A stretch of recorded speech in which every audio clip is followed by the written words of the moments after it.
உங்க வீட்டுல எல்லாரும் வந்து பெண் குழந்தை பெற்று வச்சிருக்கீங்கல்ல, நானும் 2 பெண் குழந்தைய பெற்று வச்சிருக்கேன். வேலைக்கு போறாங்க 2 பேரும். ஆனா வெளியில போகும்போது போன் பண்ணு, ஆட்டோல போவாங்க, ஊபர் எடுப்பாங்க, டாக்ஸி எடுப்பாங்க, போவாங்க, ராபிடோ எடுப்பாங்க, போவாங்க.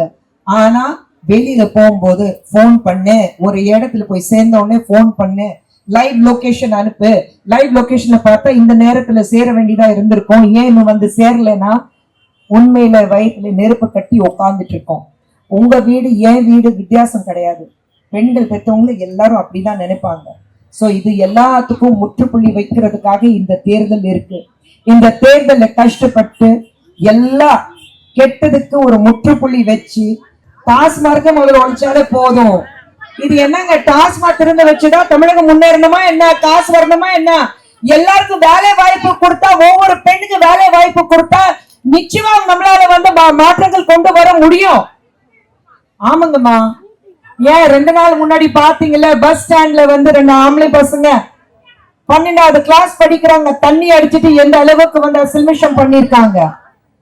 எல்லாம் கண்டிப்பா அது எல்லாத்துக்கும் உங்களுக்கு தெரியுதுமா. இதுதான் சொல்றேன், இது நம்ம எல்லாருக்கும் தெரியுது. இது தெரியுதுன்னா இது எல்லாமே வெளியில எடுத்து மத்தவங்களுக்கு சொல்லி கொடுக்கணும். மத்தவங்களுக்கு சொல்லி கொடுத்தாதான் நம்மளால வந்து மாற்றங்கள் கொண்டு வர முடியும். நீங்க மாற்றங்கள் கொண்டு வரணும் ஆசைப்படுறீங்களா இல்லையா? பண்றீங்கல்ல? அப்ப அந்த மாற்றத்தை உங்களால கொண்டு வர முடியும், நம்மளால கொண்டு வர முடியும். அது முடியறதுக்கு காரணம் வந்து இந்த தேர்தல்ல நம்ம ஜெயிக்கணும்.